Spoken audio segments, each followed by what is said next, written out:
everybody, it's Annette in Fayetteville, Arkansas. I am at a location where a suicide took place.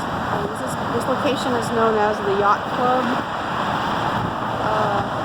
Yacht Club murder or something. Anyway, so what happened is back in 1948, a freshman at the University of Arkansas killed himself here at this location.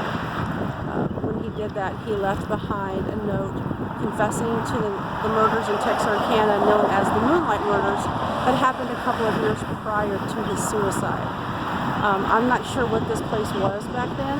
Now it is a food court kind of thing. There's food trucks around.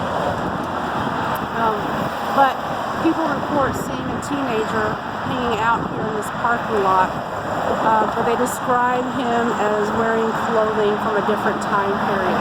He doesn't fit in with the teens, what they wear today. But they see him and he disappears. Investigating here would be impossible. There's a lot of traffic. You can probably hear it. It's right across the street. Just too much noise to be able to do anything out here. However, it's just an interesting story that the locals talk about once in a while. So anyway, that's the latest here in Fayetteville. Talk to you later. Bye.